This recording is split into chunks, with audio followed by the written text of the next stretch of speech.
All of them, including Captain Deng Jigua, none of them were spared, all of them were shot. This also means that several of their special operations officers from the ministry were killed under the shooting skills of a little sister studying in a senior college? Or the kind that has no power to fight back. They didn't even have time to dodge the other's bullets. Silence. All around, the silence was horrible.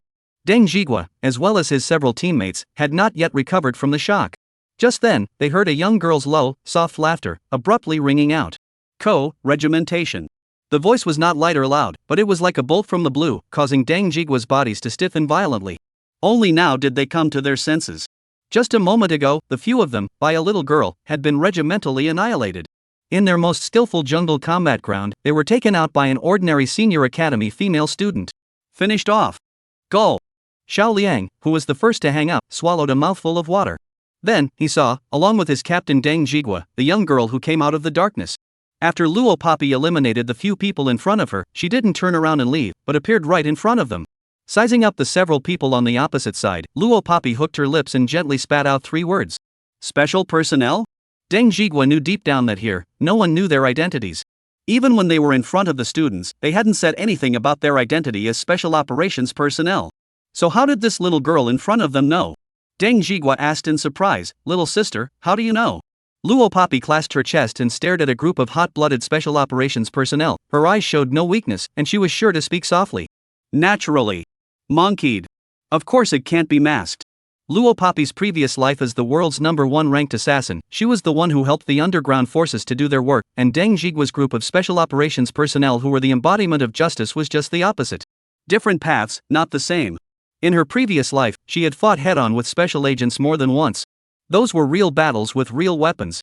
It was completely different from the current military training, the jungle shooting game that was going on now. It was also because of the engagements in her previous life, as well as Luo Papi's understanding of special personnel, that allowed her to recognize the identities of several of Deng Jigua's people with a single glance. Speaking of which, it should also be mentioned that Luo Papi, in her previous life, had really taken out quite a few special personnel. Just these words, Luo Papi of course wouldn't say them to Deng Jigua's several people. Let's go. Luo Papi waved her hand, not intending to continue talking with Deng Jigua's several people. Wait. Only, before she could take a few steps, she was shouted at by Deng Jigua. Deng Jigua is a special captain, he had seen many people in his life, a great country, and there was no lack of encountering many young good seedling who possessed a talent for fighting. But he had never seen a female student like Luo Papi, who was so strong that she was able to hang on to them. This talent. I'm afraid that in the entire country of Z, there's no one else to be found, right? If not cultivated, this would definitely be a loss for him, for the country. Therefore, Deng Jigua made a solemn salute towards Luo Papi, solemnly inviting. First time meeting, little sister, get acquainted, I'm the captain of the Special Operations Bureau of the 5th District of Ji Province, Deng Jigua. Now I sincerely invite you to join us and become a member of my 5th district. I don't know, what do you think? 060, the match is over. As soon as Deng Jigua's words fell, not only did Luo Papi narrow his eyes, but even a few of his teammates were surprised. Captain, our troop has never had a precedent of accepting female senior academy students? When someone spoke, someone immediately followed. Which one of our team members didn't go through a lot of scrutiny before entering the army? The captain can't be hasty about this. Luo Papi naturally also heard Deng Jigua's invitation. She hugged her chest, but didn't directly reject it, but watched the scene with amusement. Ahem. Deng Jigua had just failed to make his words clear due to his excitement, and at this moment, he coughed lightly and squeezed his eyebrows towards his teammate. Bull, I'm booking my little sister to come to our military region in advance, and it's not like she's coming right now. Even if Deng Jigua had more power, he couldn't get Luo Papi, a senior academy student, into the military region. The first thing was that she wasn't old enough, and this one was stuck in a dead end. Of course, he didn't want to let go of a talent like Luo Papi. That's why he proposed that Luo Papi join their 5th military region. But that would also be after Luo Papi reached adulthood. After hearing this, the several members of the team of course had no opinion. Several people, along with Deng Jigua, looked at Luo Papi in unison, waiting for her answer. I refuse. Quietly waiting for the several people to finish, Luo Papi replied. Unsurprisingly, it was replaced with a shocked question from Deng Jigua, why? To be able to be directly booked, as long as one's adulthood and physical condition were up to standard, there was no need for any other assessment, and one would directly enter the 5th military region and become a special forces soldier. This was the dream of many men. But Luo Papi even refused with just 3 simple words. Not interested. Luo Papi replied. The answer was simple. In her previous life, she was already used to living like that and didn't want to go back. Fine. Deng Zhiguo naturally wouldn't force the issue and just nodded helplessly. But he still didn't have a dead heart. So Tang Jigwa took out a piece of paper and a pen from his pants pocket, used the pen to quickly write down a string of cell phone numbers on the paper, and handed it to Luo Papi. If you change your mind, please feel free to contact me. The cell phone number, Luo Papi did not refuse to accept. After she accepted it, she raised the rifle in her hand and said to Deng Zhigwa several times before walking away, "The color bullets on your bodies are not my doing." The implication of this sentence was that she didn't want Deng Zhigwa to tell the truth about this matter and cause unnecessary trouble for her. After all, as an ordinary schoolgirl, defeating a battle-hardened Special Forces soldier in jungle combat? If this matter were to spread out, I'm afraid it would scare a group of people to death. And of course, it would also provoke unnecessary suspicion from the original owner's friends. That's why Luo Papi said this. Good. Deng Zhigwa agreed with alacrity. After all, he still wanted to find a reason to pull Luo Papi in again. Another 15 minutes passed. When the last few students in the jungle shooting competition left the woods, the students who had waited at the gathering point early on boiled over. Among these last few students to leave, there was of course Luo Papi. And they were different from all the previous students who left the woods early. It was because on their bodies, there were no traces of any color bullets. This meant that these few remaining students, who hadn't been shot by anyone's gun in the entire game, hadn't been eliminated. And they, too, were all members of the blue team. This jungle shooting match, the blue team wins. When the main instructor finished announcing the winning team, the students all made a variety of noises. Hey, lost. It's fine, it's all about participation. I really didn't expect that the girl who chased after Duan Muchen actually didn't get eliminated either. Probably just lucky. Harm, have you heard? Kong Mengdai peed herself during the shooting competition today. It was really peeing out. I heard it from my girlfriend, and those pants are all wet. Put. Isn't she the goddess known as the god of guns? Why was she scared to pee? Hell knows. 061 Back to school, the monthly exam is coming soon. Kong Mengdia's fame was completely resounding. Rumors about her, like a tornado, quickly spread to the ears of all the first graders. Kong Mengdai is a two-faced person at school. In front of the boys, she always liked to speak in a whiny voice and put on a soft and weak appearance to inspire the boys' protectiveness. But in front of the girls, she always used words like, "If you were arrogant again, be careful, I will find someone to beat you up," to threaten people arrogantly. As a result, those girls who had been bullied by Kong Mengdai hated her in particular. This time, when they caught the opportunity, they spread the scandalous story of Kong Mengdai even faster. In just one night's time, even the second and third year students of the Second Advanced Academy who didn't participate in the military training knew about Kong Mengdia's scandal. The seventh day of military training.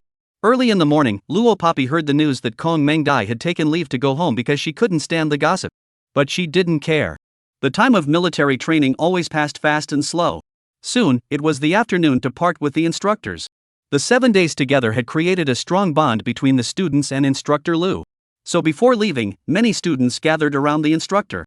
There were those who wanted phone numbers, those who added chat friends, and even a few girls who hid in the corner and secretly wiped their tears. Luo Papi, however, didn't have any feelings of sadness. If you say she is cold and heartless, this is her.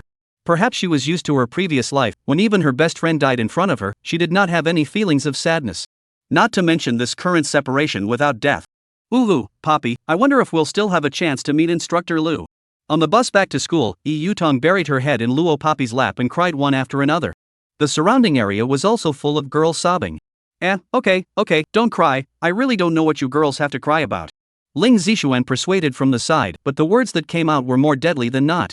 Look, Luo Papi didn't even cry, you're still crying and crying is so ugly. Woo. The words fell, Yi Yutong cried even more vigorously. Seeing this, Ling Zixuan still had a "what's wrong, did I say something wrong" look on his face. Soon, it was back to school. It was only 4 o'clock, and there was still an hour before the end of the school day. Although today was the weekend, the second and third graders were already on vacation. However, the dismissal time notified to parents was 5 o'clock, so the school had to keep the first graders until 5 o'clock no matter what, before they were willing to dismiss. Taking advantage of the dismissal time, the class teacher, Ms. Wen, spoke her long speech on the podium again. We've had 7 days of military training, and the school notice came down, stipulating that first graders rest at home on Monday and Tuesday to make up for the double holiday. But the second grade, third grade students still have to return to school normally, so our classmates, there is nothing important Monday and Tuesday, do not go back to school to play. Mr. Wen hadn't finished speaking. The class was abuzz again. Yay! Yeah. Awesome! This is just great, oi! Luo Papi, who was sitting in the last row of the classroom, raised her eyebrows and patiently continued to listen down. Then she saw Mr. Man standing on the podium, clapping his hands for a long time before the class quieted down again. Okay, classmates, don't be too happy too early, because after we return to school next Wednesday, there will be a monthly exam. I don't even need to tell you the subjects for the monthly exam, do I? Language, math, English. The teacher gave a long speech, and Loppy listened to it for a while and then didn't listen to it anymore. Ling Zishuan, who was at the same table, also quickly came over and asked towards her. Hey, Luo Poppy, what grade are you going to get on the monthly exam this time? Why don't we make a date and get a 0 together? Ling Zishuan felt that he and Luo Poppy had always been at the bottom of the grade before anyway. It made no difference if they scored 0 on the test or not. This time, let's just take a 0-point test for fun. Luo Poppy asked back, what's the total score? Ling Zishuan thought for a while before figuring it out and said, why are you asking this? It should be 750 points. Oh. Luo Poppy answered. She then answered the question Ling Zishuan had first asked her. I'll take a 750-point test then. 062, living together. When Ling Zishuan heard Luo Poppy's words, he didn't react at all at first. He was just being sentimental about Luo Poppy not taking a 0 with herself. Oh, well. After 2 seconds of silence, Ling Zishuan suddenly raised his voice and crowed as if a rooster was crowing. What? You told me how many points you're going to score on your exam. Luo Poppy, what did she say? 750 points? She's going to get 750 points? She's going to get a perfect score? Ling Zishuan almost didn't scare his eyes out. Ling Zishuan. What are you yelling for during class time? Ling Zishuan forgot that this was in the homeroom teacher's classroom when he yelled out. Teacher Wen quickly walked over to Ling Zishuan angrily. No, teacher I. Ling Zishuan didn't finish his explanation before he was sent outside the classroom by teacher Wen. Still not what not, immediately give me to the corridor to stand for punishment. Ling Zishuan could only get up and walk outside in a grayish manner. During this time, Luo Poppy also gave him a middle finger in a very unkind manner. Well, deserved it. It was finally time to get through to the end of school. Today, Yi Yutong was left to clean up, so Luo Poppy waited for her. By the time Yi Yutong finished cleaning, it was already 5:30. The two of them walked towards the school gates together. That Ling Zishuan guy is not at all generous. He even said he was going to some yacht party, and he ran away as soon as school was over. Yi Yutong spat while walking out of the school gate with Luo Poppy. Ling Zishuan was at least a rich kid, and the buddies he knew from his family background were all rich dudes. No, those buddies asked him to go to some yacht party, so he went. After separating from Yi Yutong, Luo Poppy went home alone. Just arrived at the door of the house, Shirbishu came out to take her school bag, looked at her inside and out, smiled and said, Poppy has been in military training for a week, how come she hasn't gotten any darker? Seeing Shirbishu's appearance, she was in a good mood. Luo Poppy didn't reply, because soon, second brother Luo Chen's voice covered over. It's not because my sister has good skin. Big brother Luo Feng also smiled and came over, asking her very gently, how was it, was the military training fun? Not bad. Luo Poppy replied softly, and the person also stepped lightly into the door of the house. Perhaps it was the lack of affection in her previous life, so whenever she saw the few relatives she had now, she felt especially warm. Ha ha ha. At the living room of the home, there was also the sound of Luo Guodong's bright laughter. He looked like he was talking to someone and appeared to be in high spirits. Shirbishu put Luo Poppy's school bag away, explaining as she walked. Your dad got a raise today, thinking that he could pay back the money earlier, so he drank some wine, in the heat of the moment. Paying back the money, of course, is the money that Wang Jianxiang's group came to ask for in the first place. Although that money was not owed by the Luo family, it was also true that Luo Guodong was pitted by his former friend and owed debts in the name of the company. Standing on the legal point of view, this money is to be paid back. Hearing this, Luo Poppy nodded her head, and the person had already walked to the living room. Only, when she saw the living room, and Luo Guodong sitting opposite that cold and arrogant handsome man, on her face, there was a sudden flash of surprise. Seeing this, Shirbishu was busy explaining. Right, I forgot to mention, this is a relative of your Aunt Lee's family next door. Shouldn't be much older than you and Chen Chen. He said he came here to stay for 2 days, but Aunt Lee's house was full and he couldn't spare a room, so Aunt Lee looked for him and Mom agreed. The young man will stay at our house for 2 nights today and tomorrow.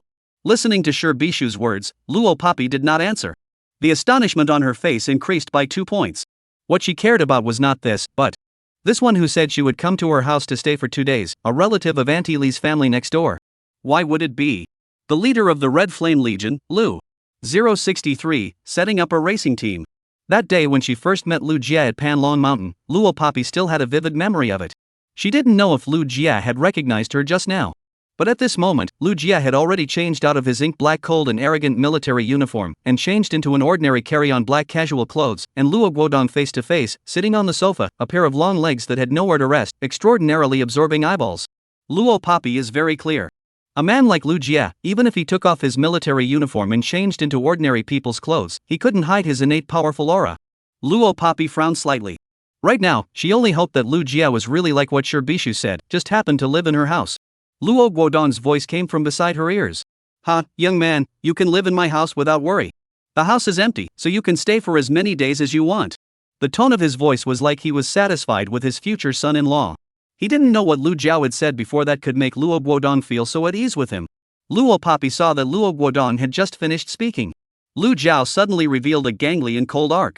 His black broken short hair gently moved, and that handsome face that was so handsome that people and gods were angry, turned to Luo Papi, quietly glancing at her. His expression was still cold and cool, making it impossible to see what was in his mind. Luo Papi didn't dodge in the face of Lu Jiao's eyes. She wasn't sure if Lu Jiao recognized her. But since he didn't say anything, it would be better for her to simply act like she didn't recognize him at all. "Dad, Mom, I'll go back to my room first." After Luo Papi finished speaking, the person headed to the second floor, paying no more attention to Lu Jia, who was sitting on the sofa. Sister, wait for me. Brother has something to tell you." Seeing this, Luo Chen also chased up the stairs. Before Luo Papi went back to her room, Luo Chen caught up. He looked behind for a while like a thief. Seeing that no one followed him upstairs, he then said quietly to Luo Papi, "Sister after you ran the race car for brother last time, Brother Dong even asked me for your contact information several times. He asked me to ask you if you're interested in continuing racing." Brother Dong wasn't just the chief organizer during the last racing competition. He was also the intermediary of the underground racing circle in Black Forest City. In the past, when Luo Chen ran racing cars, he had to go through Brother Dong's hands. It was up to Brother Dong to introduce him to the rich people and help the rich second generation run racing cars. So Luo Chen was very familiar with Brother Dong. Not long ago, when Luo Papi won over Li Ao, the triple champion racer of Ji Province, in the Black Forest underground racing circle, the entire racing circle of Ji Province was sensationalized. Everyone wanted to see who the woman who won over Li Ao that day was. It was helpless that Luo Papi didn't even get caught on camera by the media when she came on and retreated from the stage. Only Dong and that group of staff knew Luo Papi's identity. And now, Dong, as someone from the underground racing circle, of course wanted Luo Chen to invite Luo Papi here. Such a big piece of fat meat, of course he didn't want to let it go. Luo Papi blinked. Luo Chen scratched his head before he excitedly stated the reason. Sister, it's like this. Brother Dong said that if you say yes, you'll agree to help us form a racing team of our own." Forming a racing team of his own, this was Luo Chen's lifelong dream. Now that the opportunity was right in front of him, of course he was very eager to fight for it. However, he definitely couldn't do anything that went against his sister's wishes. Seeing that Luo Papi didn't react for half a day, Luo Chen thought that she didn't like it and hurriedly said, "Sister don't be too pressured, brother just mentioned it casually and didn't promise Dong. As long as you give the order to disagree, brother will immediately go and reject Brother Dong. Hey, why don't I make a call now and give a direct rejection?" Luo Chen had just pulled out his cell phone when Luo Papi spoke out. "Brother likes it, then go." Luo Chen's hand holding the cell phone suddenly shook. The phone was almost unsteady as he jerked his head up to look at Luo Papi. "Sister, what did you say?" Luo Papi looked at Luo Chen, and under Luo Chen's expression that was so excited that he was about to cry, she spoke clearly, word by word. "Setting up a racing team of my own with my brother, I agree." Even though her racing achievements in her previous life had reached the realm of unrivaled. But starting from scratch with her brother, she believed that it would be a completely different experience. "Then let's join together and start a racing team that only belongs to us." Starting from the underground racing circle in Black Forest City, running out of Ji Province, storming out of Country Z, and getting back to the top of the world. Dreams, set sail now. 064, Big Uncle's Treat. Clang. Because of his excitement, Luo Chen's hand shook and his cell phone suddenly fell to the ground. Luo Chen was so close to being so excited that he was about to wow, but he still tried his best to control his emotions. "Sister, you're wonderful. Sister, you're wonderful, sister brother me." Luo Chen didn't even know what to say. Before, when he ran a race car and flipped it over, getting blood all over his body, he hadn't shed a single tear. And now, just because Luo Papi agreed to his request, he had tears in his eyes. Luo Papi blinked, not knowing how to comfort her brother. Just then, he saw Luo Chen stretch out his arms and embrace towards himself. "Come, give brother a hug, sister, you quickly give brother a hug, brother is so happy." Luo Papi didn't avoid it. Then, she felt her second brother open his large arms and gently embrace her. There wasn't too much contact either. Even though they were siblings, there was a difference between men and women after all. Although Luo Chen was excited, he didn't forget this. Having just finished hugging, Luo Chen picked up the cell phone that had fallen on the ground and turned to go downstairs, when he saw a handsome man standing at the stairway on the second floor. It was Lu Jiao. Luo Poppy also saw him. But she actually didn't realize just now, when he came up to the second floor, and when he stood at the stairway. The 1 meter tall Lu Jiao stood at the stairway, his legs were long and straight, and his head was almost able to reach the wall of the ceiling of the stairway. The screen was full of long legs, coupled with the cold and gangly squinting eyes. That kind of appearance, anyone who looks at it can't help it. When Luo Poppy saw this kind of Lu Jia, the first thing that replayed in her mind was him wearing an ink black military uniform. Luo Poppy hurriedly retracted her mind, no longer thinking about it. Luo Poppy didn't realize that when Luo Chen's line of sight came into contact with Lu Jin. Perhaps it was just because he and his own sister hugged gently, Luo Chen actually felt a certain kind of threat from death in Lu Biao's eyes. He shook his shoulders and violently shook his head. How could that be possible?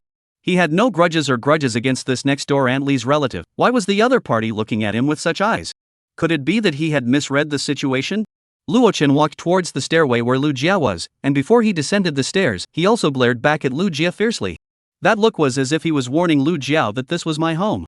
Luo Chen himself didn't know that just by glaring at Lu Biao, he had already wandered over the borderline of death. As soon as second brother left, Luo Poppy also went back to her room and closed the door smoothly. She didn't want to care much about what happened to Lu Jia outside the door. After all, to her, Lu Jiao's appearance was just an accident. Since he was a relative of Auntie Li's family next door, he wouldn't be able to stay in the house for more than a few days before he left. As soon as he left, the house would return to the way it was before. At this time, Luo Poppy didn't know that in the future, she would never be able to get rid of Lu Jiao. The next day. Morning, 9:30. When Luo Poppy had just returned from her morning run, Shibishu and Luo Guodong were still at home. According to past practice, Shibishu and Luo Guodong had long gone to work at this hour. But the two hadn't left, so there was obviously something going on. Sure enough, just as Luo Poppy returned home, she heard Shibishu happily go up to her and say, "Poppy, your eldest uncle came to the phone in the morning, said in the center of our Black Forest city bought a suite to invite guests, the time is set at noon, shouting our whole family to go. The location is also set in the International Seaside Hotel, 5-star Hotel Miles, you also quickly go to pack up, or a good line, later on the departure. 065, Wine Banquet, Family Banquet. Luo Poppy's uncle is a successful person, the family conditions are very good. This is not, just bought a suite of rooms in the center of Black Forest City, and immediately went to a 5-star hotel to do a banquet. He also invited Luo Poppy's whole family to attend. In Luo Poppy's impression, this uncle was quite good to their family. Every time he hosted some kind of family feast or banquet, he would invite her entire family to attend together. What are you still standing at the door for? Poppy, quickly go and pack up, your elder brother and second brother have already packed up. It's leaving soon." Seeing that Luo Poppy didn't move, Shibishu gently pushed her and urged in a low voice. In order to attend the banquet hosted by their eldest uncle, Shibishu and Luo Guodong were so happy that they directly took a leave of absence, not even going to work today. This was certainly not something a mature adult could do. Guess, there must be a reason. Sure enough, Luo Poppy promised and had just entered the house, ready to go change clothes. He heard Shibishu shout at Luo Guodong. "Hey, child's father, what are you doing here like a log?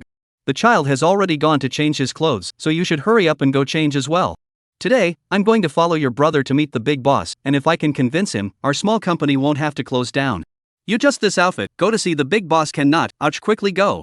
After listening to these words of Shibishu, Luo Poppy probably knows the reason. At first, Luo Guodong and his friend opened a small company in partnership. If it wasn't because that friend suddenly rolled up the money and fled, the company wouldn't have collapsed directly. After the closure of the company, Luo Guodong did not want to directly declare bankruptcy, so it has been shelved there. Anyway, the rent is not yet due. Now listen to this appearance. Two people like to borrow the eldest uncle's banquet, go to see a big boss. If the big boss agreed to cooperate, then the company's funds would be in hand. Their family's company, there is still salvation. I think, there is also a big uncle in the middle of this, so that there is such a good opportunity. Therefore, Shibishu and Luo Guodong didn't even go to work, and hurriedly headed to the banquet. Luo Poppy back to the house, changed a black leather jacket, the lower body with a pair of black leather pants. This leather jacket and pants, if worn on a person with a bad figure, I'm afraid it would look very bloated. But when worn on Luo Poppy, it not only showed off her good figure to the fullest. It even matched surprisingly well with her identity as a female assassin in her previous life. When she left the room, Luo Poppy also locked eyes with Lu Jia, who had just returned. She could even clearly feel that Lu Jiao's gaze lingered on herself for a long time. She still didn't strike up a conversation with him and turned around to go downstairs without a word. At noon, the four of them, Luo Papi and Shirbishu, arrived at the International Sea Pavilion Hotel.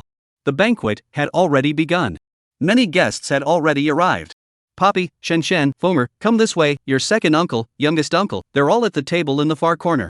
There were a lot of people on the scene, and there were also a lot of tables for the wine banquet. Usually when attending a wine banquet like this, people would look for their acquaintances and go and sit at a table with them. And here, for Shirbishu and Luo Guodong, their most familiar acquaintances were of course their own relatives. Luo Papi, led by Shirbishu, came to the most inconspicuous large round table of the banquet. At the same time, she also met several other close relatives other than her closest relatives, Shirbishu, Luo Guodong, Luo Feng, and Luo Chenna. The eldest uncle's family, the second uncle's family, the youngest uncle's family, as well as Luo Guodong's parents, her current nominal grandmother and grandfather. 066, have you finished farting? Luo Papi's grandparents' generation, because there was no family planning, even the state was encouraging multiple births and pregnancies in those days. So people of that generation, who had children, had at least 3 or 4. Some even had 6 or 7, 7 or 8. This also led to Luo Papi's father, Luo Guodong's generation having many siblings in his family. And Luo Guodong had 3 brothers. In 2 rows, from oldest to youngest, they are. The oldest of the Luo family, Luo Guobin. The second in the Luo family, Luo Guowei. The third in the Luo family, Luo Guodong. The fourth in the Luo family, Luo Guolin. All are sons. Luo family too old, also quite good at birth. When the birth of 4 froze, even a daughter did not come out. So in the Luo family, what patriarchal thinking is not? On the contrary, the Luo family too old also more love girls. This is not the case. Luo Papi just arrived. Luo Papi's grandmother, that is, Luo old lady, waved at her. Papi is here? Quickly, move a seat out. Quickly let the child sit down. Luo Papi quickly followed Shirbishu to her seat. The Luo family has 4 sons, for families, counting the children, a total of 15 or 16 people, so a large round table is not enough to sit. Of course, they had to be seated at 2 separate tables. So the ones at the same table with Luo Papi, besides Shirbishu and Luo Guodong, there was also the younger uncle Luo Guolin's family. Luo Feng and Luo Chen didn't share the same table with Luo Papi because they were called away by a few friends they knew from childhood. As for the main character of today's banquet, the eldest uncle, as well as a few members of the eldest uncle's family, all sat at the next table. Halfway through the meal, Luo Papi saw his father, Luo Guodong, get up and leave the table. He must have gone to beg that big boss to do something. She didn't say anything the entire time, but ate more than anyone else. Cousin Luo Papi, how many points did you score on this opening exam? Right at this moment, a female voice rang out. Luo Papi looked up and saw a young girl sitting opposite her, asking her questions under the direction of the woman beside her. The young girl who spoke out was the daughter of her younger uncle, Luo Guolin's family, and also her nominal cousin, Luo Zishuan. As for the woman sitting beside Luo Zishuan, she was Luo Papi's nominal aunt, He Lilan. As far as I could remember, both cousin Luo Zishuan and aunt He Lilan were not good things. They knew that the original owner's academic performance was poor, and every time they met, they still had to ask about her academic performance. Seeing where she had scars, they went to reveal the scars there. In addition, Luo Zishuan's own academic performance was good, and every time, she had to use the original owner's performance to make a comparison. This time, there was no exception. Seeing that Luo Papi didn't answer, Luo Zishuan urged again, "Cousin? I'm asking you." Forgot. Luo Papi returned 2 faint words to her. She had indeed forgotten about the matter of how many points the original owner scored in the opening exam. Only, when Luo Zishuan heard Luo Papi's words, the smugness on her face increased. Auntie Lilan of course also knew that the original owner's academic performance was poor. But she still cooperated with her daughter and pretended to comfort Luo Papi. It's okay, Papi is still young, she just started her first year at the high school, so she can still study hard. As if she can't wait to show her daughter, in front of everyone, to compare Luo Papi hard. He Lilan just finished saying this, then she couldn't wait to say again. My family Zishuan did get a good grade, this time ranked 3rd in the class. The teacher said that if you hold on tight, you will be able to get into a key advanced academy. In her words, she was full of complacency. Luo Zishuan was only in the 3rd grade of middle school, 1 grade younger than Luo Papi. After the 2 of them finished speaking, Luo Papi heard a series of giggles of triumphant laughter. They looked like they had picked up a bargain on her. They were so pleased with themselves. But in fact, Luo Papi didn't even look at them squarely. Where she looked, not far ahead, Luo Guodong was holding a wine glass, carefully talking to a big boss wearing gold and silver about something. Only the other big boss didn't even look at Luo Guodong. Even so, when that big boss saw that Luo Guodong was blocking his way, he even pushed Luo Guodong away with his hand. This caused Luo Guodong to take several steps backward and almost fall. Seeing this scene, Luo Papi's eyes chilled. Papi, ah. Auntie Lilan smiled and laughed, still wanting to take Luo Papi and say something. Sure, Bishu was listening from the sidelines, all a little embarrassed. The people at the table, too, were silent. Helilan, on the other hand, seemed to be certain that Luo Papi would not talk back. Just words, only just said here. Luo Papi, who hadn't made a sound for a while, suddenly returned to her. Are you done farting? It really stinks. 067, translating foreign languages. Luo Papi, she actually compared what Helilan said to a fart. And she still said it directly in front of all her relatives. Hearing this, not only was Helilan stunned. Luo Zixuan was dumbfounded. Even old Mrs. Luo's group of people stared blankly. One must know that the Luo Papi of the past, in big occasions, was someone who didn't even dare to speak out loud. But just now, she was like a different person. Cousin. Sister, how can you talk about my mom like that? My mom is your own aunt. She's talking to you and asking about your academic performance. She's just caring about you. It's for your own good. Isn't this too much for you?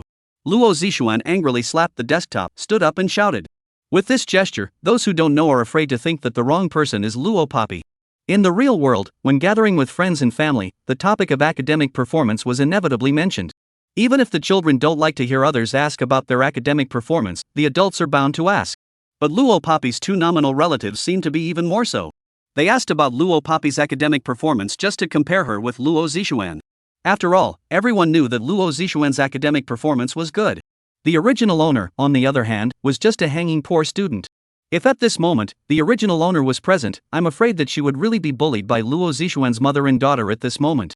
But unfortunately, Luo Papi was not. She, Luo Papi, also recognized that she was never a good person. So in the face of Luo Zixuan's aggressiveness, Luo Papi sneered and disliked her head on without fear. Since you guys are so concerned about academic performance, then live with academic performance for the rest of your lives. After Luo Papi finished speaking, she pushed the seat away and left her seat cold and sardonic. The words, however, infuriated Luo Zixuan. Perhaps the noise was too loud, and the surrounding tables heard the rattling. Some took this opportunity to talk about it. But almost everyone agreed that Luo Papi was wrong. What's wrong with this child? Does she still think that studying is useless? This is something. Can't even raise his academic performance. When he grows up, he'll definitely have no future. That's right. If you don't study and don't go to college, when you go out into society in the future, you'll just be a girl gangster. A second-rate kid. How can you make money with this? Luo Papi naturally heard the voice, but she ignored it. Only then did she get up, before leaving her seat. She saw that the big boss who pushed Luo Guodong was following behind a Western man with a big straight nose, curly medium hair and a big beard, coming this way. She was about to go find this big boss just because he pushed her father. Instead, she thought the man himself was coming this way. Luo Papi paused in her steps. This big boss is surnamed Zhang, let's call him Boss Zhang. Boss Zhang is his own business success, only today. Now his company, in the entire Black Forest City, that is a little famous. As a result, he could not see Luo Guodong at all. And at this moment, even someone who existed like Boss Zhang could only trail behind the Western man. It could be imagined that the identity of this Western man was by no means simple. Walking, Boss Zhang's few people arrived in front of Luo Papi. Even Luo Zixuan, Helilan and her party, who were sitting in front of the round table, could hear this Boss Zhang chanting to his subordinates. The translator hasn't come yet? Why is it coming so slowly? If he doesn't come, my exchange with Mr. Hebrew will be ruined. Mr. Hebrew is the name of that Western man. It was thought that it was this chapter boss in Hebrew who had a language barrier. After all, they were not from the same country. Plus, Boss Zhang's translator hadn't arrived yet, that's why he was in such a hurry. It will have to wait a little longer. Boss Zhang's men were sweating anxiously. Just when the two were in a hurry. Let me translate for you. A small voice rang out. 068, a mouthful of fluent French. The small and light female voice again was a voice that belonged uniquely to little girls. Hearing the voice, everyone looked over to the side of the sound source. They saw Luo Zixuan, who was sitting in front of the large round table, proudly standing up. Obviously, the person who had just volunteered was Luo Zixuan. The moment these words came out, everyone around her looked at her. This caused Luo Zixuan to instantly become the center of attention in the room. Luo Papi narrowed her eyes, although she didn't know what Luo Zixuan was up to. However, she looked at her with interest and didn't say anything. You can translate? Boss Zhang asked in surprise as if he had grabbed a life-saving straw. Well, no, a little bit. Luo Zixuan nodded proudly. Saying that, she also used a contemptuous expression and went to look at Luo Papi. In her heart, she secretly thought, aren't you the one who despises learning? Just wait, I'll immediately use the English I learned in school to ruthlessly smash your face. Only what made Luo Zixuan very unhappy was that when she was so complacent, Luo Papi actually didn't even look at herself? Is it because she doesn't care? Or is it because she is about to be punched in the face by herself, so she is afraid? She's not a good person, but she's a good person, so she's a good person. In short, Luo Zixuan was very upset. On the side, Luo Poppy saw that Luo Guodong was following beside Boss Zheng hand and foot, furrowing his brows with a worried face. During this time, Luo Guodong also exchanged a glance with Shi Bishu, who was sitting at the dining table, and shook his head at her again in a lost manner. However, others still followed behind Boss Zheng, like they were ready to make a last-ditch effort. If Boss Zheng still didn't agree to cooperate this time, then his small company could only declare bankruptcy. It would really be irreparable. There were really a few happy families and a few sad families. Compared to Luo Guodong and Shi Bishu's worries, Auntie Lilan was overjoyed.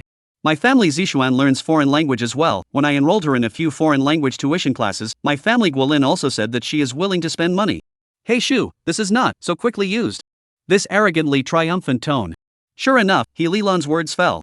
The surrounding immediately resounded with countless middle-aged women's murmurs. There were those who envied and those who admired. This child, he needs to be cultivated. Look at this, how promising. Children, they still need to go to school. A good education is better than anything else. Lilan's children are really a relief. Those sentences, reading a good book is better than anything else, were intentionally directed at Luo Poppy, and only said so. Hearing the voices around her, Luo Zixuan became even more complacent. She thought she could imagine how ugly Luo Poppy's face was right now. Luo Zixuan was filled with anticipation, watching Boss Zheng excitedly speak at herself. Excellent, then please use French and communicate with Mr. Hebrew. Now please tell him immediately in French that I wish to find a quiet place with him and talk alone. French? What? French language. At the sound of the voice, Luo Zixuan's face instantly changed drastically. This Mr. Hebrew, didn't he speak English? French? She didn't know it at all. She thought that Hebrew spoke English, and only then did she want to use the English she had learned from school to communicate with the other party. But French, she hadn't even heard of it, so how was she going to say it? I don't know French. Luo Zixuan held her breath and lowered her head so low that she could even feel the people around her, laughing at her. Sure enough, everyone froze. He Lilan's smile, which was open to its brightest, also instantly closed. But she quickly reassured herself, it's fine, it's fine. It's normal that her daughter doesn't know French. And ordinary people can't even learn English, his daughter is already very good.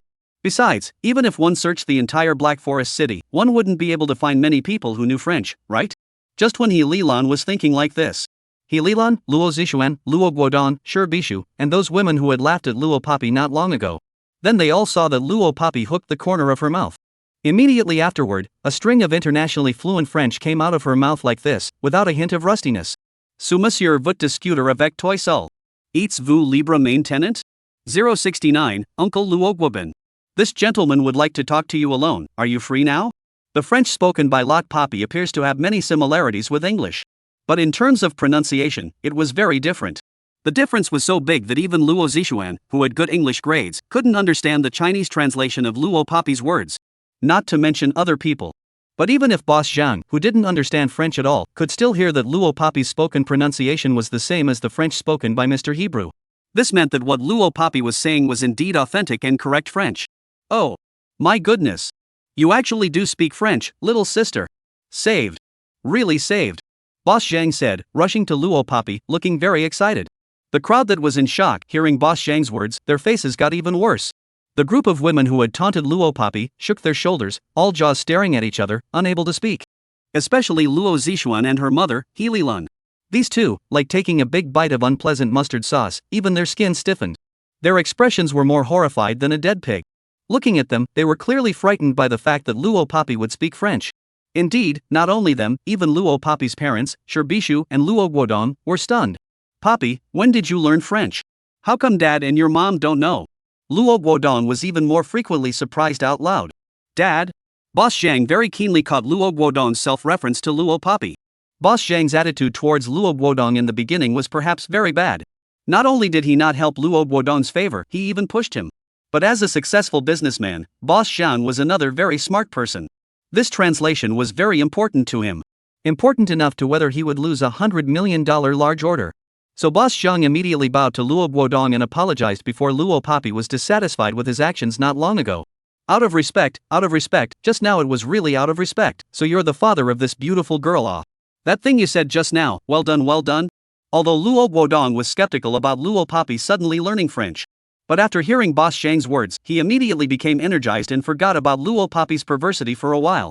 Surprised, he asked, "Really? Really, it's just a little favor, want to ask your daughter to help." Boss Zhang revealed a difficult color. "I want to ask your daughter to be my translator for a while."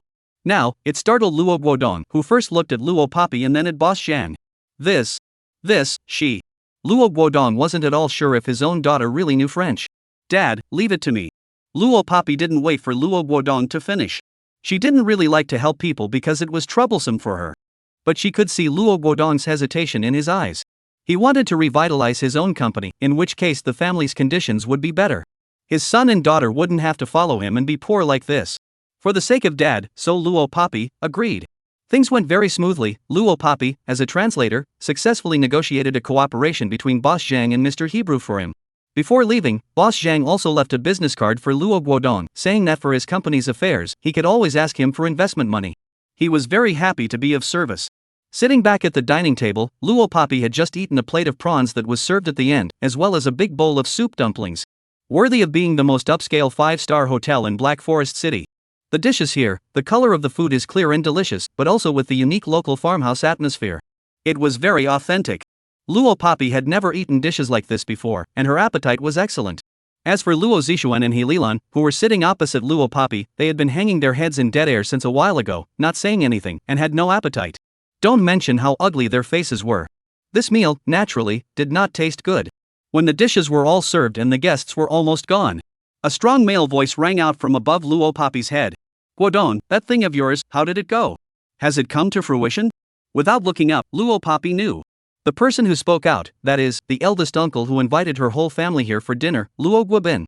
070, Assassination. Luo Papi gently raised her head and saw the face of her eldest uncle, Luo Guobin. That is a face with ordinary middle-aged men, not handsome, eyebrows and thin and long, the bridge of the nose is also a little collapsed, the forehead is also crooked and flat. To say that the place worth shining, probably only Luo Guobin's dress. A well-dressed formal suit, with a watch on his wrist, he looked human. "It's done, big brother, this time it's really thanks to you." Luo Guodong and Sherbishu glanced at each other, looking very excited as they spoke. Although this matter was able to come to fruition thanks to his family's Papi. But if his big brother didn't help and didn't invite Boss Zhang to come today, this matter, I'm afraid, wouldn't even have a chance. Overall, it was Luo Guobin who helped Luo Guodong. That's good.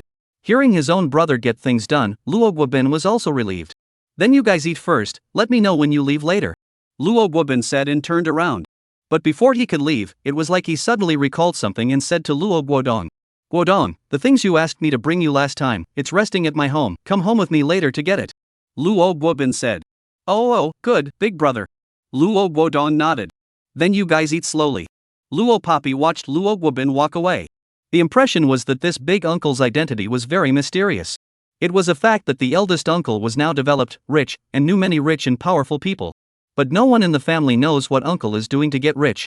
Whenever someone asks him at home, he will always find a topic to perfunctorily pass. Luo Papi lowered his eyes. "The first time I saw this, I was not sure if it was a good idea to do so." The banquet ended, the guests all left the field. Originally, the person who went home with Luo Guobin to get something was Luo Guodong himself. But in the second half of the banquet, Luo Chen got drunk. At first it was just a headache, but later even his stomach became uncomfortable. This kind of symptom was the first time. So Luo Guodong and Sherbishu planned to take him to the hospital. As for big brother Luo Feng, he had to help carry Luo Chen to the hospital. So Luo Guodong had to entrust Luo Papi with the heavy responsibility of going to Luo Guobin's house to get something. He said it like this. "Papi, take a taxi home after you get the stuff, Dad and Mom will take your second brother to the hospital first." Then they left. Luo Papi of course had no opinion. The eldest uncle's family was really rich, even the villa was built in the mountains. Sitting inside the eldest uncle's BMW 7 Series limousine, Luo Papi looked at the scenery along the way, so leisurely. The ones who went back with Luo Papi, besides the eldest uncle who drove, were the two aunties and cousins. Just driving along the way, no one spoke. On the contrary, it was the eldest uncle, Luo Guobin, who had to ask Luo Papi a question from time to time. "Papi, are you happy at school lately?" Luo Papi, aha. Luo Guobin looked like he was looking for a topic, his voice was kind. "When you were little, you were only this big, but in the blink of an eye, you're in the first grade of high school. Papi is quite busy with school, right? You can come to big uncle's house to play sometime." Luo Papi still had only one word, aha. Just as a few people were having a conversation, not a conversation. Snort!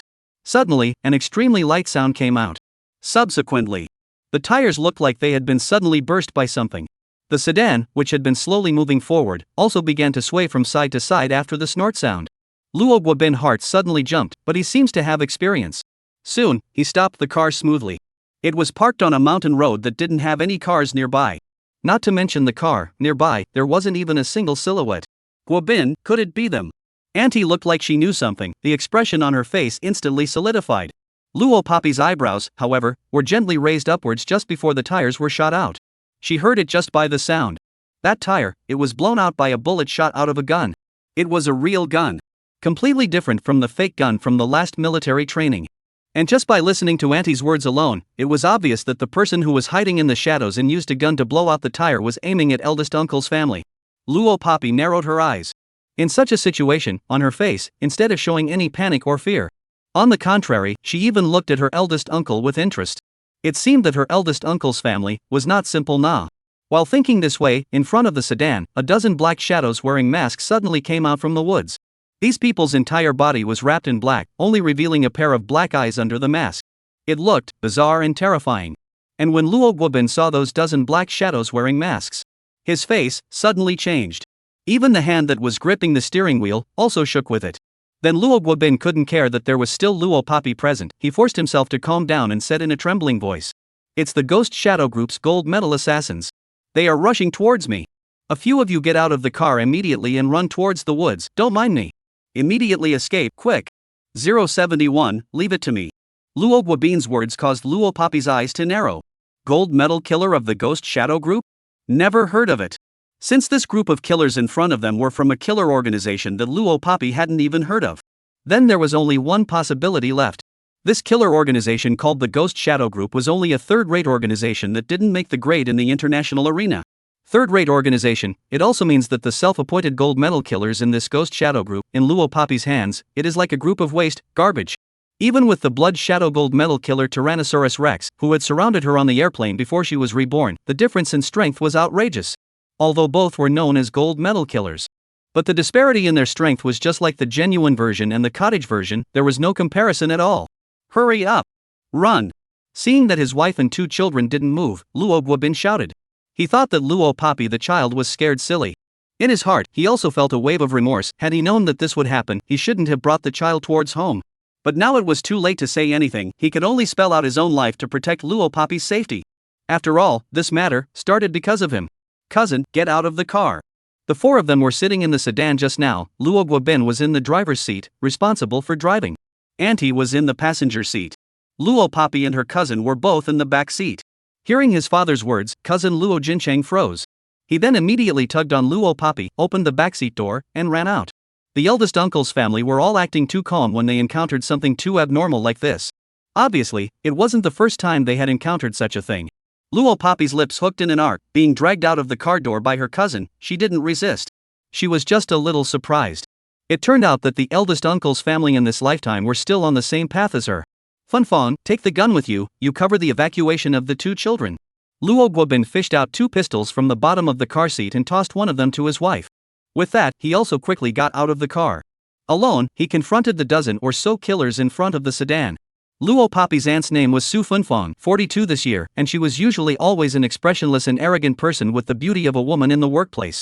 On weekdays, Su Funfang never showed any concern for the original owner. But neither did she make things difficult for the original owner like that small-minded aunt, Healy Lun. However, at this critical moment, she was the one who, without saying a word, took the pistol given by her husband and got out of the car, shielding herself in front of Luo Poppy and her own son, Luo Jincheng. "I'll cover the two of you, hurry." Looking at her husband who was taking the lead, Su Funfang's brows tightly furrowed into a Chuan character. How she wanted to go and help her husband. But considering the child, she could only do so. "None of you can run away." Only, Luo Poppy and Luo Jincheng hadn't yet fled under the cover of Su Funfang. On both sides of the woods, behind the several people, another dozen or so killers rushed out consecutively. They surrounded Luo Poppy's four people in the very center. This group of people obviously came prepared. Originally, Luo Guobin and Su Funfang were fully prepared. Even if the two of them couldn't get out in one piece today, they would definitely let the two children leave alive. But now, even if Luo Guobin and Su Funfang were more powerful, they would not be able to fight against these 24 killers in front of them while protecting their children. The expressions of the two people were instantly ashen. Guobin. What to do? Su Funfang's hand holding the pistol had been trembling. Put up a fight, even if we die, we have to kill a bloody path for the child. Luo Guobin's hand that wasn't holding the pistol clenched into a fist. Only, his words had just finished. In front of his eyes, a figure suddenly swept past. Immediately afterward, the pistol he held in his hand suddenly disappeared. When Luo Guobin raised his head in surprise and looked to the side with his son and wife, he saw that his niece Luo Papi, who he once thought was timid and cowardly, had already seized the pistol in his hand at some point. It was being placed in his hand, gently playing with it very skillfully. Kill them, the bodies, you guys can handle it, right? Before he had time to think more, just heard Luo Papi's cold and evil words gently ringing out. Luo Guobin was dumbfounded. He didn't return to his senses for a long time. Luo Papi only briefly glanced at Luo Guobin and knew that his answer was yes. Since this was the case, then she didn't need to hide the pinch. Luo Papi hooked her lips and her smile became even brighter. She placed her gaze on the 24 assassins in front of her, that look, as if she was looking at a group of mole crickets. Afterward, the bright smile instantly went cold as she spoke out. Then, this group of people, let me handle them. 072, Snake King's strength. What wild words! She was a teenage child, and in front of adults, she actually said such groundbreaking words. After hearing Luo Papi's words, it wasn't just the Luo Guobin trio. Even the 24 assassins on the opposite side shook their shoulders in shock. Without thinking, one could guess what was going through their minds right now. A teenage girl actually boldly boasted of such a promise. Does she think she's a magical girl in a cartoon who transforms with a magic wand and fights monsters? Look at her thin arms and legs, I'm afraid she can't even beat a mature man. Not to mention the fact that she is now facing 24 assassins who have undergone formal training. Eldest uncle Luo Guobin thought the same. That's why he reacted before extending his hand towards Luo Papi. Papi, what are you babbling about? Your parents are still at home waiting for you to go back, quickly return the gun to elder uncle. Luo Guobin thought that Luo Papi was freaking out and acting like this. Cousin, listen to my dad and return the gun to him. He has experience and can lead us away. Must trust my dad. Luo Jinchang's forehead broke out in a cold sweat as he voiced out to Luo Papi. Luo Jinchang also thought that Luo Papi was scared silly. Only Aunt Su Funfang bit her upper and lower lips and didn't say anything. But her contracted pupils were enough to prove that her stunned emotions at this moment were no less than Luo Guobin's and Luo Jinchang's. It's too late. The two men's words didn't disturb Luo Papi. She gently hooked her lips and 4 words, coldly spat out. This group of assassins were clearly not powerful characters.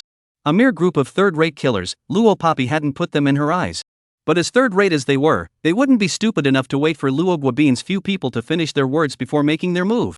As Luo Papi's last word fell, the 24 assassins, already holding their weapons, approached towards Luo Papi's 4 people.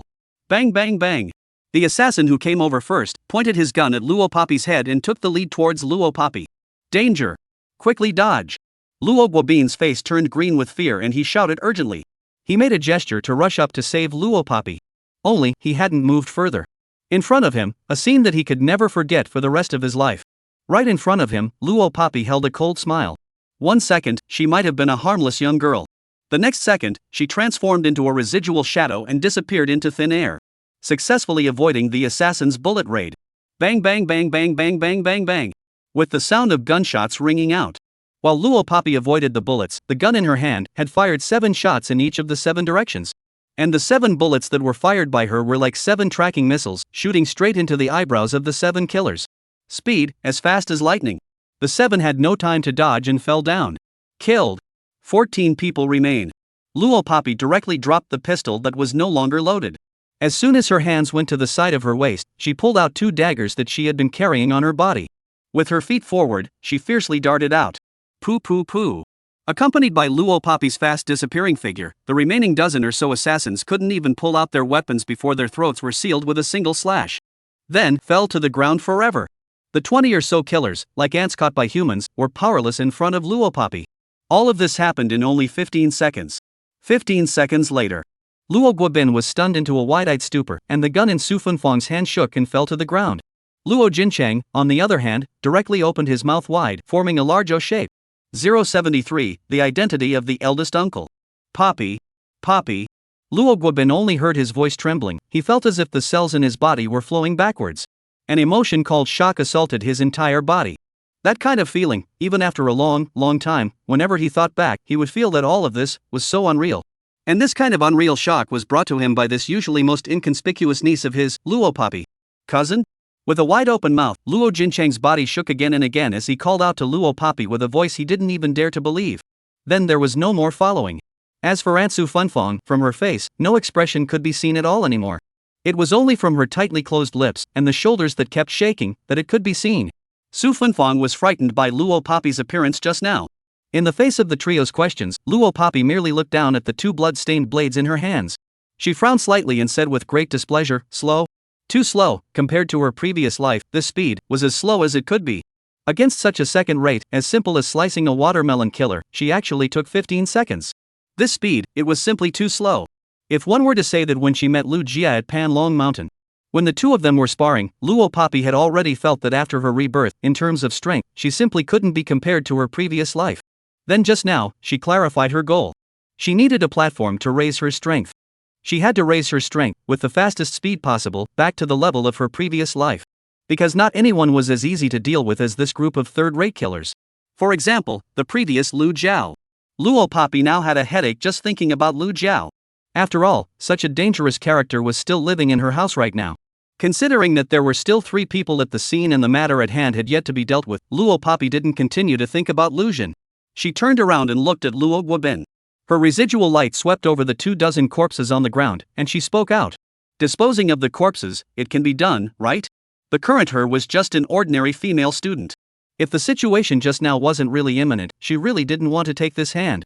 However, after confirming that Luo Guobin had the ability to dispose of the corpses silently, and that it wouldn't hinder her daily life, Luo Papi let go of her heart. Even though Luo Guobin had 1,000 words to say, at this moment, it only turned into a single hum. Other than that, nothing was said. Halfway up the mountain, inside a tall villa. The living room. Su Funfong, who had slowed down, made a cup of hot milk in the kitchen and put it in front of Luo Papi. Luo Guobin had just finished his phone call and returned to the living room. It didn't need to be said to know that he had called and was ordering people to deal with the 24 corpses. When Luo Guobin came back, Luo Papi was lazily crossing her legs, drinking the hot milk that Auntie had made for her. That appearance, so leisurely. Luo Guobin opened his mouth, wanting to ask words first held back in his stomach. He thought about it, or first explain himself to Luo Papi. That group of people are rushing towards me, their purpose is to kill me. I'm sorry for dragging you into this, child. Luo Papi lifted the hot milk in her hand and arched her eyebrows, signaling him to continue. Luo Guobin swallowed, before continuing. Since you've seen it all, then eldest uncle won't hide it.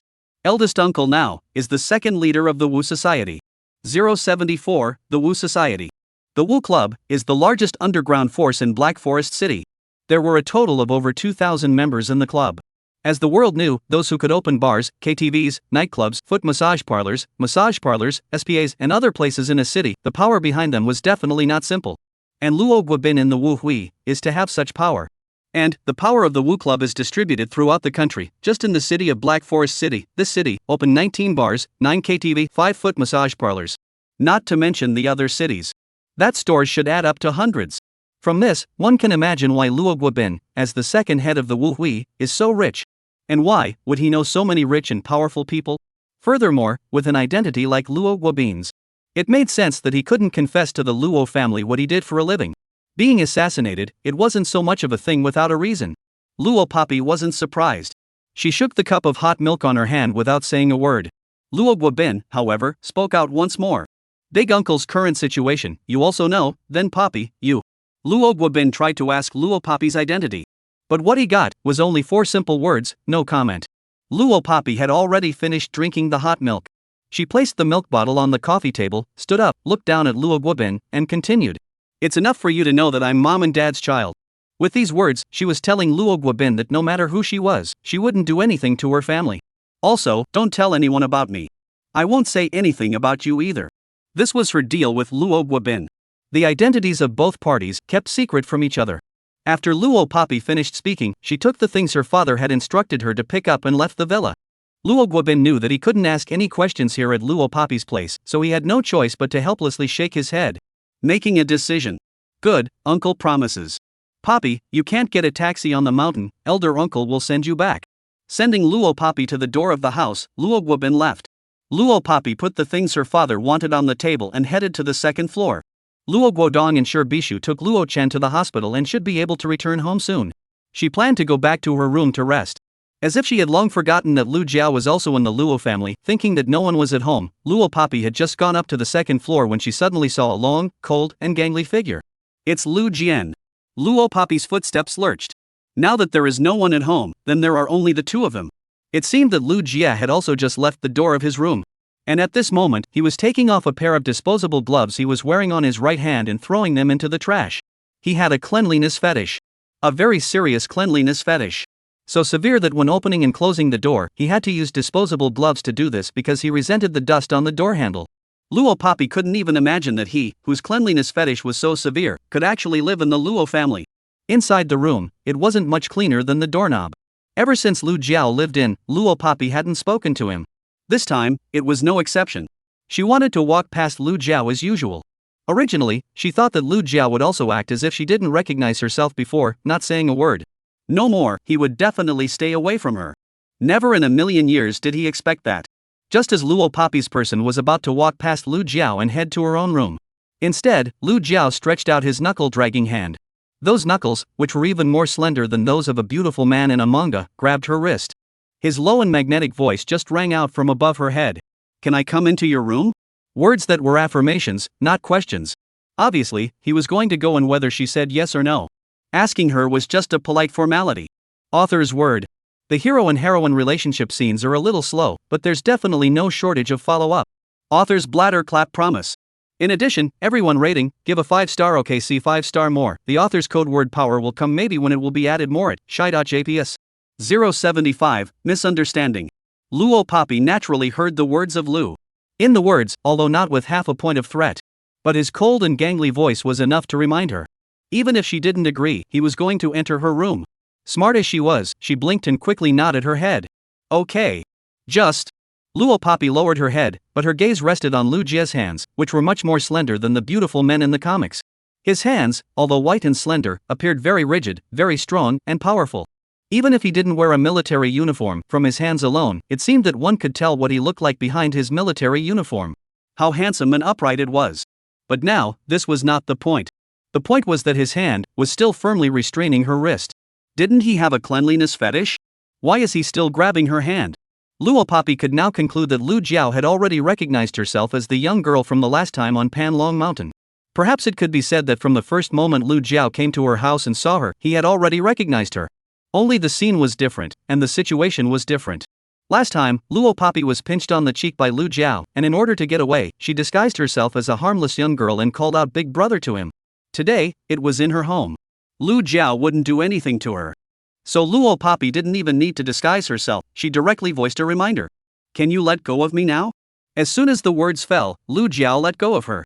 Luo Poppy realized that Lu Jia, who possessed a heavy degree of cleanliness, not only took the initiative to touch himself just now, but after letting go, she didn't see him dislike it either.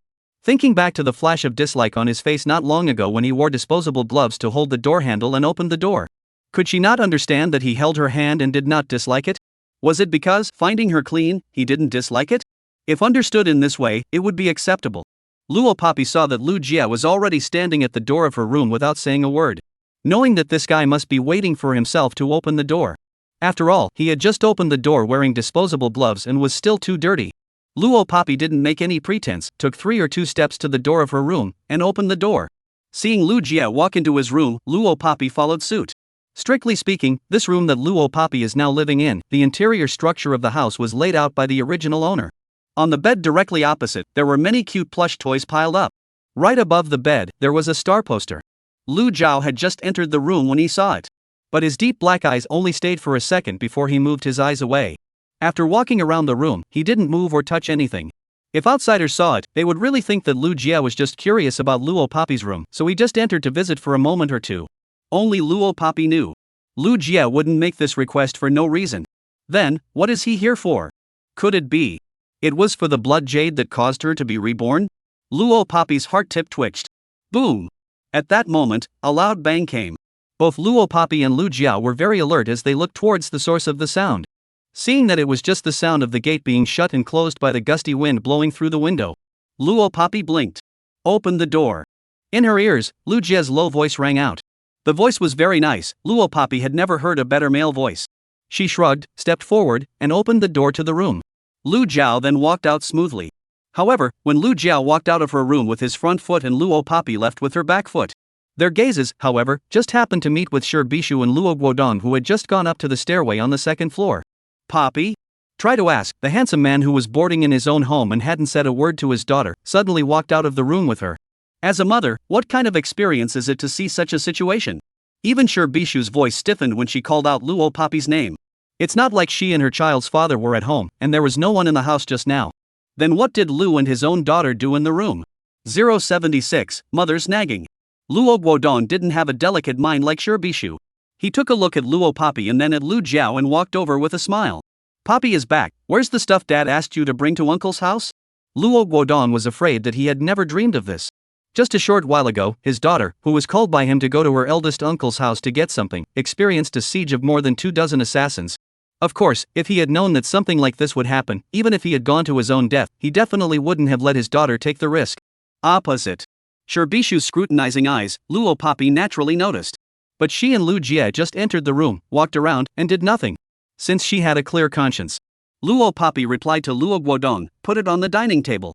Okay, on the dining table on the first floor right. Dad didn't look closely when he went upstairs, now go down and get it. Luo Guodong said and turned around.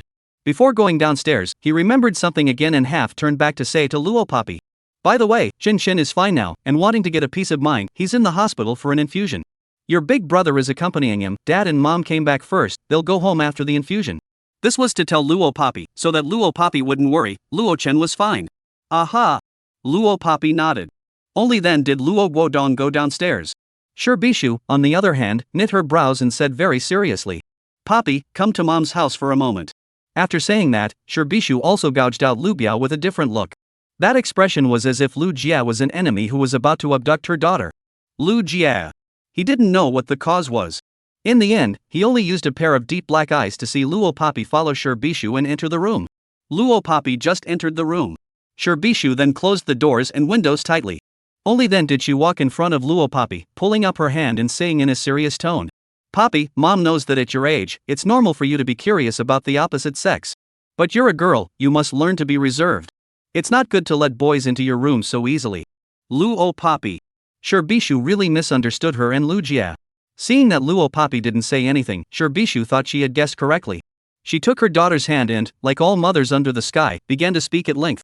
Papi, you've also grown up, it's time to understand things. If it was the Luo Papi of the past, she definitely turned around and walked away when she heard Shi Bishu's verbose first sentence. After all, she, the Snake King, did as she pleased, and there was no one who had this qualification to speak of her. But now, she was not angry or annoyed until she heard Shi Bishu finish her words. This was truly considered a miracle. On the other hand, the words also finished, how to listen, is the child's matter. Shi Bishu pursed her dry lips. Started to ask the really important things. Papi, after falling down from the stairs last time, did your head ever hurt? Did you ever feel uncomfortable anywhere? Mom is afraid of the after effects, you must tell Mom the whole story. There was a reason why Shi Bishu would ask this. It made Luo Papi recall the time when she had just been reborn into this body, not long after jumping down from the third floor of the classroom. That night, she had heard the conversation between Shi Bishu and Luo Guodong. In their conversation, they clearly mentioned Papi, change, doctor, split personality, and so on. Words. I think it was because she hadn't hidden her strength since she was reborn. Shi Bishu and Luo Guodong saw it, and as parents, they must have gotten suspicious. Only, the two of them wouldn't even think on the level that their child was no longer their child. At most, they thought that she had fallen and broken her head on that occasion. If Luo Papi hadn't guessed correctly, Shi Bishu and Luo Guodong had already gone to a psychiatrist and privately thought that she had a split personality disorder. 077, Scum Show Good. This matter, whoever else would probably think so. Coincidentally, Luo Papi before these changes, indeed from the third floor fell down. Maybe she fell to a part that even the doctors couldn't check out, and developed a split personality disorder. This is not unreasonable. Of course, second brother Luo Chen, the one with no heart, didn't count. After he realized that his sister was this powerful, he couldn't even be happy, so how could he be suspicious? It also didn't even occur to him that the current sister was long gone from the previous sister. There's no headache or discomfort. Although Shi Bishu was verbose and talkative, it was all for her good. Luo Papi knew that, so she answered truthfully. That's good. Shi Bishu patted her hand. But Luo Papi could see that Shi Bishu's brows were always knitted. Obviously, she was more suspicious that she had a split personality disorder. But Luo Papi wasn't going to explain. Or perhaps it could be said in other words. If she could make sure Bishu and Luo Guodong think so, it would save her a lot of trouble. Alright, what mom should say has been said. You have also grown up and should have a number in your heart. What should be done and what shouldn't be done. There's no need for mom to speak in detail. Having said that, there are still a few more words to be said. This is a common problem of all mothers. Sure, Bishu also finally finished babbling. Go out. Later your big brother and second brother also went home. Mom went to the food market, back to the dinner. Aha! Time flies. The 2 days off that belonged uniquely to first graders after military training were also gone in the passage of time. Wednesday morning. Luo Papi ended her early morning exercise, put on her backpack, and walked beside the road to school. The early morning sky was always filled with smog, giving people a very refreshing and self-contained feeling. Along the way to the entrance of the school, Luo Papi walked into the breakfast store. The breakfast store near the school, breakfast was specially provided to the students, so it wasn't expensive and the portions were large. What the store sold was nothing more than food such as xiaolong bao, soy milk, thin rice, douwa, eggs, scallion pancakes, and so on. However, since most students come late, the hottest sellers are usually the food that is easy to pack away, such as xiaolong bao, eggs and soy milk. There were also stalls at the entrance of the school that sold handmade pancakes, and the food could be described as everything. 2 scallion pancakes. Luo Papi said, handing the shopkeeper an equal portion of money. Okay. After receiving the money, the shopkeeper cuts the large scallion pancake into several portions, uses a knife to sharply put the pancake into a plastic bag, and hands it to Luo Papi. Little sister, take it. Luo Papi walked into the school gate while eating. After this period of school life, she was now becoming more and more like a student. Going to school, leaving school, going home.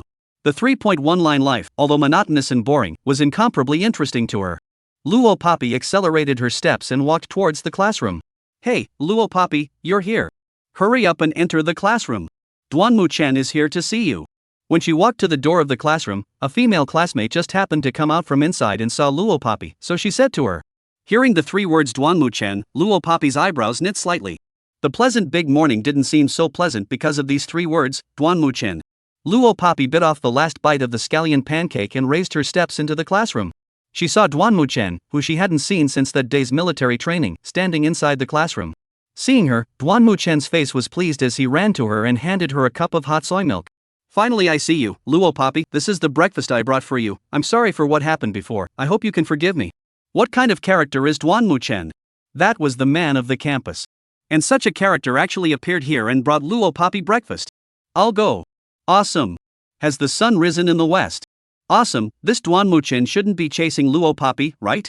The students immediately gossiped and coaxed. After only a moment of coaxing, Luo Papi raised her eyebrows and looked at the soy milk in Duanmu Chen's hand. Letting out a light laugh, she nonchalantly said to Duanmu Chen in public. Classmate, who are you? Do I know you? 078, betting on life and death? Duanmu Chen's smile, because of Luo Papi's words, instantly froze. When the students in the class heard this, they all let out a cut. Knowing that there was no good show to watch, they all turned back and stopped gossiping. Over here, Duanmu Chen looked like he was trying to save something, and he pulled the corners of his mouth very stiffly. Luo Papi, Meng Dai and I have already broken up. This was said as if he broke up with Kong Meng Dai all for Luo Papi. Oh, what does it have to do with me? Luo Papi, however, had no intention of giving Duanmu Chen any face. These words, cold and biting, as if they really never knew each other. Duanmu Chen's heart shrunk, only to feel a heartache. Ever since that day of the jungle shooting match, Kong Meng Dai scared urine on the spot. Duanmu Chen decisively broke up with Kong Meng Dai. The heart is even more chagrined. How can such a wretched woman be worthy of herself? And that a heart that was already attracted by Luo Papi completely transferred to Luo Papi. Duanmu Chen was just thinking. Luo Papi had already swept past him and directly walked towards her seat. From start to finish, didn't look at him. Ring ring ring. Again, right on cue, the first preparatory bell for the morning study hall rings. Duanmu Chen looked at Luo Papi helplessly and had to turn around. Taking the hot soy milk that he didn't manage to deliver, he went back to his own classroom. Before the vacation, the homeroom teacher had said that the monthly exam would be on Wednesday when they returned. Therefore the whole day, the students were suppressed in the atmosphere of the exam. During the exam, Luo Papi slept the whole time. The pen in her hand didn't even move. The teachers didn't find it strange, after all, she used to be like this too. Instead, what made the several invigilators suspicious was 10 minutes before the end of the exam.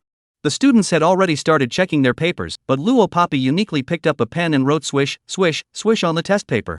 This is after a good night's sleep, temporary cramming? But in 10 minutes' time, what good paper can be delivered? Therefore, no teacher cared about her. The whole day's process was just as simple as handing out exam papers, taking exams, and collecting exam papers. When the bell rang at the end of the school day in the evening, it meant that this month's monthly exam was over. After handing in the test papers, Luo Papi left the school and just separated from Yutong and Ling Zixuan. A brand new sedan just stopped in front of Luo Papi. The car window rolled down, revealing Luo Chen's delighted, handsome face. "Sister, get in the car. The members of our racing team, Brother Dong has already recruited for us. Brother will take you to get to know them." Luo Papi raised her eyebrows, carrying her school bag. Without any hesitation, she opened the car door and got into the car. The location was still the top of Panlong Mountain. It was just different from last time. Last time there were a lot of people because there was an organizer, and the organizer invited the audience. This time there were a lot of people, and the people who came were all hobby racers, part-time racers or professional racers. After a lap, the surroundings were full of people, blocking the track. Luo Chen parked his car at a corner. Luo Papi had just gotten out of the car with her second brother when she saw a group of people standing in front of her. They were all young guys in their late teens and early 20s, and a few of them had a beautiful girl in their arms, with the look of a rich son. When they saw Luo Papi, this group of young men froze. The first reason was because Luo Papi looked beautiful. The second froze because, "Is this the sister you said, the one who's great at racing?" One of them, a dyed green-haired, awesome cockney, squinted at Luo Papi with squinted eyes and spoke out. "Right. My sister is awesome." Luo Chen nodded his head, his face full of pride that he couldn't hide. Perhaps it was because the group of members that Brother Dong had found to be able to form a racing team didn't know about Luo Papi's previous victory over Liao. When they heard Luo Chen's words, they all burst into laughter. "Ha ha ha, ha ha ha. You're teasing, playing with us. Your sister is awesome? Put." That dyed green-haired eunuch even tightened his arms around the girl in his arms and exaggeratedly said to Luo Papi, "Sister, I see you. Don't run the race car, that's all something only men can do. You, being a cheerleader, isn't it also better than racing?" These words of ridicule out, even the boys in the arms of the girl, all laugh. Laughing without hiding. "Hey, you guys." Luo Chen was also meeting this group of people for the first time, and was quite looking forward to the new partners in the racing team when he arrived. He didn't expect this group of people to speak so harshly. He had just wanted to speak for his sister. He was then interrupted by the green-haired male again. "Hey, sister, do you want to race with brother me? How about being my girlfriend if you lose?" There was another burst of laughter. Obviously, Greenhair didn't really intend to race with Luo Papi at all. As the few people laughed, they thought that Luo Papi should more or less show an angry look. But she did not. Not only did she not, instead, she replied without anger or annoyance, "Yes." Several people froze. Thinking to themselves, "The sister, she really agrees?" Unexpectedly, Luo Papi's next sentence caused all of them to choke on their breath. "Betting on life and death?" The tone was flat and bland, the words were easy to, as if for her. On the racing track, the life of the winner of the race and the death of the loser of the race was an ordinary thing. So ruthless. This is really a ING teenage girl who can say the words. 079 First battle. At the sound of the voice, the few males in front of them were all stunned. It was different from Luo Chen, who had run the race car in the beginning only to make money. The few of them, they were all rich second generation who had nothing better to do after eating their fill. Behind them, they also had a backer dad who was as hard as steel. Racing, for them, was also just an entertainment game. That's all. But after all, racing, it is a very money-burning extreme sport. If you want to be a racer, you must own a sports car, and if the car breaks down, you have to pay to fix it. Young people, even if they want to play racing, without a backing dad, they simply do not dare to move.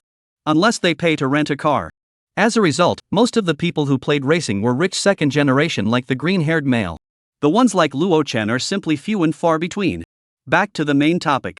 Luo Papi's words just now made this group of male daughters who came to play racing with an entertainment mindset, all stunned. A simple race car was turned into a fight to the death by this girl. You can imagine how surprised and stunned a few people's faces were.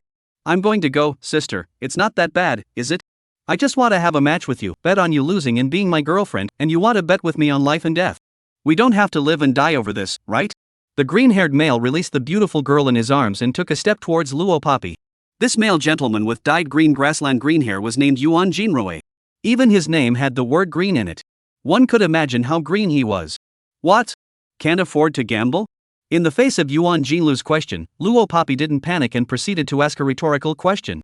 However, it was obvious. In contrast to the contempt and disdain at the beginning. After listening to Luo Papi's words, Yuan Jinlu's attitude towards Luo Papi was obviously much better. "Dare not dare, sister seems to be no ordinary person, just now I was rude, a joke, sister don't take it seriously. My name is Yuan Jinlu, from now on we will be members of the same racing team, let's get to know each other." This young man called Yuan Jinrui, although he wasn't friendly at first. But he was quick to show Luo Papi weakness, and also found himself a step down. Luo Papi wasn't a petty person. Seeing the other party's weakness, she also gave her name. Luo Papi. Luo Chen scratched his head at the side and also cheerfully introduced himself. My name is Luo Chen. Opposite. The several eunuchs standing with Yuan Jinlu also introduced themselves. Their names, respectively, were Xiang Yang, Wei Jun, and Liang Yu. There were 4 of them in total. Together with Luo Papi and Luo Chen, there were now 6 members in the racing team. The preliminary racing team, thus formed. Perhaps because of the unpleasantness that had just occurred, the two sides reconciled. Yuan Jinlu went to buy a few popsicles and came back. 1 for each hand, as a way to apologize to Luo Papi. After finishing, several people then stood by their respective sports cars, nibbling on popsicles and discussing the initial plans for the newly formed racing team. Luo Papi was on the side, only listening the entire time, not speaking. Luo Chen, on the other hand, was the one who spoke the most vigorously. In addition to us, there's another racing team in Black Forest City that was just established today, and like us, it's also a newcomer team of 6 people. Our racing team has just been established, no popularity, and no races will invite us. Dong suggested that we send an invitation to the other team, inviting the racing team that was also just formed today, for a one-on-one inaugural PK race. If it goes well, this inaugural battle will boost our team's fame considerably. What does everyone think? 080, King. Long before Luo Chen spoke, the beautiful girl who was held in the arms of Yuan Jinlu's few people had already been sent away by them. At this moment, listening to Luo Chen's rationalization, Yuan Jinlu was holding a popsicle in his mouth, sitting on the roof of the sports car, and answered very cheerfully. Alright, this is exciting. It's up to you, the few of us don't have a problem with it. Xiang Yang also nodded. Wei Jun and Liang Yu both followed suit and nodded. Out of the 4, it seems that Yuan Jinlu has the most to say. He finished nibbling on the popsicle in 3 tries and jumped down from the roof of the sports car, smiling with an open face. Turn around and brother will pee the members of that one racing team. I'll show you what I'm made of. Boys have a tendency to show off, and Yuan Jinrui is no different. As he said that, he even cast an adoring look towards Luo Papi. Sis, from now on, you'll be the team treasure of our team. No matter if you know how to race or not, I'll take you to Super God. If anyone bullies you in the future, I'll be the first to say no. This sentence meant that Yuan Jinlu would protect Luo Papi regardless of whether she was good at racing or not. When Luo Papi heard this, she just tugged at the corner of her mouth. She didn't answer. She didn't need to be protected or not. But this part of Yuan Jinlu's heart, she accepted it. Our team hasn't been named yet, and who's the captain? It's still early, so decide before you go home.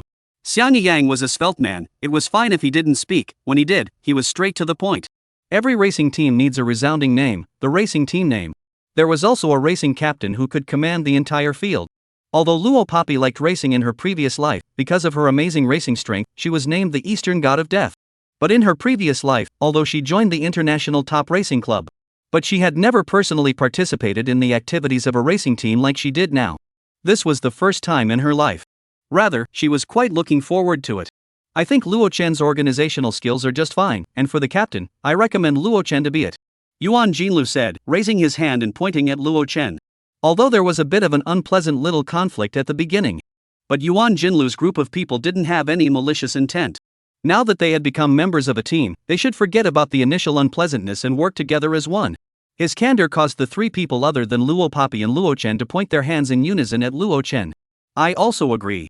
Agreed. Then captain, it's him. Suddenly pushed to the highest position by everyone, Luo Chen didn't react for a moment. Me? Luo Chen pointed at himself in surprise. Being pushed up to the captain's throne so trustingly by a group of little friends that he had just met. Luo Chen held deep doubts about himself. No, I can't. A person like me, with rough hands and feet, how can I be the captain? Only, before Luo Chen's words could be spoken, he was interrupted by Luo Papi. If you don't try, how does brother know he can't? Luo Chen was silent for a moment. After half a minute, as if he had made a great determination, he solemnly said, Alright, then the captain will be me. I, Luo Chen, will definitely not let everyone down. The crowd sniffed and nodded. Xiang Yang patted Luo Chen's shoulder and said something that was still straight to the point. What should the team name be then? Thunder Racing Team? Wei Jun raised his eyebrows. Che, it's hard to hear. Yuan Jinru snaps, and he thinks for a moment before saying, how about calling it the Kill All Rivals Racing Team, huh? Crowd. A few people fought their heads off and couldn't come up with a catchy name. Just when the crowd couldn't figure it out, Luo Papi suddenly spoke out. King Racing Team. King, that is the meaning of king. Its meaning was, the strongest person on the throne.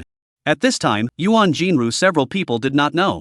This randomly formed racing team would, under Luo Poppy's leadership, at a certain date in the future, it will ascend to the stage of the world and become the most dazzling team in the global racing world. King Racing Team, honestly as the racing team's team name, they will become the strongest on the throne. 081, Secret Weapon. Of course, all of this is still an afterthought. The names of the captain and the team were thus finalized. Then it was time for both sides to leave each other's contact information, and then each went back to their own homes, each looking for their own mothers. Time, too, passed without realizing it. 2 days later. The school's monthly examination results have not yet come down. It is said that this time the monthly exam papers were not corrected by the teachers in the school.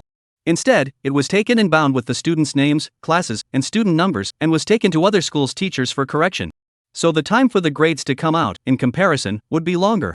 Alas, how come the test papers for the monthly exams haven't come down yet? This day by day, the more I wait, the more anxious I get. I think this time I am sure to fail the exam. I don't know what to say to mom and dad at home. When school was over, Luo Poppy and Yutong left the classroom together and headed to the school entrance. During this time, Yutong's sighs could be heard. Right, little Poppy, I heard that during the exam, you moved your pen to write the paper in the last 10 minutes, is that true? Yutong suddenly remembered this, so she turned to ask Luo Poppy. Luo Poppy nodded, yes. In the past, Luo Poppy, like Ling Zixuan, slept through exams. Or at best, spend so much as a minute or two to fill up the multiple choice questions ABCD in the test paper. In Yutong's opinion, Luo Poppy's willingness to spend 10 minutes at the end to put pen to paper was already a very rare improvement. While talking, the two had already walked out of the school gate. Yutong grabbed her school bag and excitedly said to Luo Poppy, "Little Poppy, we're just in first grade now, so if you want to study, it's not too late. I can help you with your tutoring. Oh, feel free to tell me if you have any ideas, don't ever be polite." Yutong didn't realize that the friend standing in front of her didn't actually need her tuition at all. But just this one heart could prove it. Yutong was really treating her as a friend, to be treated. Good. Luo Poppy didn't refuse. Then, see you tomorrow. Yutong waved her hand forcefully towards Luo Poppy and turned around in the direction of home. Luo Poppy hooked her lips, smiled gently, and also walked in the other direction. Ba. Just a few steps out, a new car stopped in front of her and honked its horn. Like a few days ago, the windows rolled down and Luochen poked his head out from inside. "Sister, are you ready? Today is our first PK match with Roaring Racing Team, you haven't forgotten, right? Roaring Racing Team. It was the one that Luochen had mentioned in his mouth a few days ago, the new racing team that was established on the same day as them. Luochen had sent a PK challenge letter to Roaring Racing Team 2 days ago. The other party also gladly accepted the challenge. The two sides had set the time for the PK at this evening's Panlong Mountain. Didn't forget. Luo Poppy opened the door of the car, threw her school bag towards the car, sat inside the car, and closed the door. The speed was fast and agile. Not dragging at all. "Time is almost up, sis, you fasten your seatbelt, let's go," Luochen said and slammed his foot on the gas. The car was like a fish out of water, all of a sudden fish out of water, heading towards Panlong Mountain. Sitting inside the sedan, Luo Poppy remembered the private matter she had secretly instructed Fox Charm to do for her not long ago. So she boarded the darknet and took a look. Sure enough, Fox Charm had already sent the secret weapon to Black Forest City for her. Luo Poppy didn't have any hesitation and simply returned a sentence to Fox Charm. "Send it to the top of Panlong Mountain in Black Forest City, 20 minutes later, I want to see it." 082, King of Sports Cars, sent the message to Fox Charm. Shortly after, Luo Chen, who was driving, said, "Sister, we're here." Luo Poppy closed the darknet and opened the door to get out of the car. Today's Panlong Mountain, at first glance, there weren't many people. Perhaps it was because when Luo Poppy was still in school for her evening study, there was a slightly cool drizzle that wet the ground of Panlong Mountain all over. Everyone looked for a place with a shed to hide. But at first glance, they looked up and looked toward the spectator stand in the distance. The number of spectators who came to watch the game today was no less than before. Luo Poppy followed Luo Chen and walked in the direction of the racetrack. From a large distance, one could see a dozen sports cars parked beside the track in front of them. There were also 2 groups of people standing on the scene. One of the groups, naturally, were the members of the King Racing Team. Yuan Jinru, Xiang Yang, and the 4 of them. As for the other group of young people who looked like they were high and mighty, it was none other than the Roar Racing Team members. Luo Poppy hadn't even gotten to the crowd yet. She heard Roaring Racing Team, one of the short boys with crooked looks, pointing at Yuan Jinru in a very arrogant tone, saying, "King Racing Team, huh, you guys wait and see. With those broken cars of yours, don't cry when you lose the race later." Yuan Jinru was furious with the other party and raised his hand to fight with the other party. He was pulled back by Xiang Yang's trio. Seeing Luo Poppy come over, this short boy who was only 1.58 meters tall, even glared. "Yo!